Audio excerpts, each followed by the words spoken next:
டேய், நான் சிகரெட் குடிக்கிற ஸ்டைல வச்சு நாட்டாமியோட 3ஆம் பங்காளின்னு இந்த ஊருக்கே தெரியணும்டா. ஆமாங்கண்ணா. என்ன பார்த்தா யாரும் வணக்கம் சொல்லாம போகவே முடியாதுடா. ஆமாங்க, அதான் ஊருக்கே தெரிஞ்ச விஷயமாச்சுங்களே. வணக்கம் பங்காளி. நல்லா இருக்கீங்களா? ஆமாங்க ஆமாங்க. என்னங்கண்ணே, யாருக்கும் பயப்பட மாட்டேன்னு சொன்னீங்க, அவரை பார்த்தோன்னா வணக்கம் போட்டீங்க. நான் எங்கடா வணக்கம் போட்டேன்? அவரை பார்த்தோன்னா ஆட்டோமேட்டிக்கா கைய அப்படி போயிடுச்சுடா. இவன் எங்க டீச்சர் வீட்டுக்குள்ள போறான்? ஒருவேளை பாடம் படிக்க போவானோ? என்ன படிக்கிறான்னு நம்மளும் பாப்போம். சரி பாப்போம். என்ன ஆப்போம்? இல்லண்ணே பாப்போம்ண்ணே. நாங்க ஐயோ படா. எல்லாம் முடிஞ்சிருச்சுங்களா? நான் ஒண்ணும் பாக்கலீங்க. முறைக்காதீங்க. பாருங்க நுரை இருக்குது, தொடச்சிட்டு போங்க.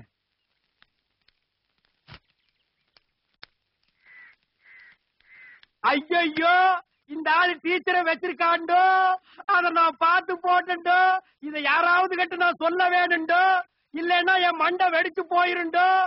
ஐயோ, இந்த நேரம் பார்த்து யாரையும் காணண்டோ. அதோ ஒருத்த வர்றாண்டோ, வாடோ. வணக்கங்க. அத விடுறா, நம்ம பசுபதி டீச்சரை வச்சிருக்கான். ஆச்சரியமா இருக்குங்கண்ணா. எனக்கு ஆச்சரியம்னா உங்களுக்கு கண்ணால உங்களா? அட நம்ம பசுபதி டீச்சரை வச்சிருக்கான். அட போங்கண்ணா, கல்யாணத்துக்கு வந்தா முயலாம போயிருவாங்களாக்கா. பசுபதி டீச்சரை வச்சிருக்கான். அட ஆடி மாசமா இருந்தா ஆவணி மாசமா இருந்தா கண்ணாத்த முடிச்சு போட வேண்டியானுங்களா?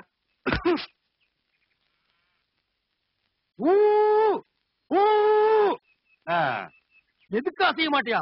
இனி உன் காதுக்குள்ள அணுகுண்டத்தான தூக்கி போடணும். போடா.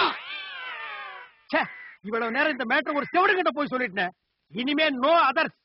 நாட்டாம டூ பங்காளி, பங்காளி டூ நாட்டாம. என்ற எல்லையா போடுற வரவே பிடிச்சு போடு. ஐயோ, நான் ஒண்ணும் பண்ணலீங்க. வணக்கம். வணக்கம் வணக்கம். என்றா எப்படி இருக்கிற? நல்லா இருக்குங்க. அப்பாரு எப்படி இருக்காரு? அவன் நல்லா இருக்காங்க. எங்க இருந்து பக்கம் ஒரு பெரிய சமாச்சாரம் நடந்து போச்சுங்க. என்றா சமாச்சாரம்? வெளியூர்ல இருந்து நம்ம ஊருக்கு பாடம் சொல்லி கொடுக்க வந்த டீச்சரை உங்க தம்பி பசுபதி வச்சுக்கிட்டாருங்க. கன்ஃபார்ம்டுங்க.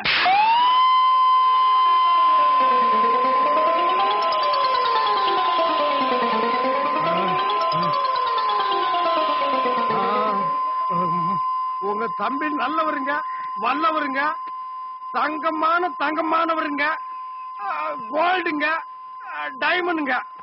அந்த டீச்சரை கண்ணில அவர் பார்த்தது கூட கிடையாதுங்க. கணக்கு இந்த ஆளு வெளியே போய் சொல்லு. நீங்க என்னமோ சொல்றீங்கன்னு தெரியுதுங்க. ஆனா காதுல மட்டும் ஒரு சவுண்ட் ஜொய்ன்னு கேக்குதுங்க. வரணுங்க. இப்பதான் புரியுது சீக்ரெட் மேட்டர் எல்லாம் ஏன் டெலிபோன்ல பேசிக்கிறாங்கன்னு. தம்பி கூப்பிட்டியாப்பா? இல்லீங்களே. கூப்பிட்ட மாதிரி ஒரு வாடை வந்ததுடா. எருமை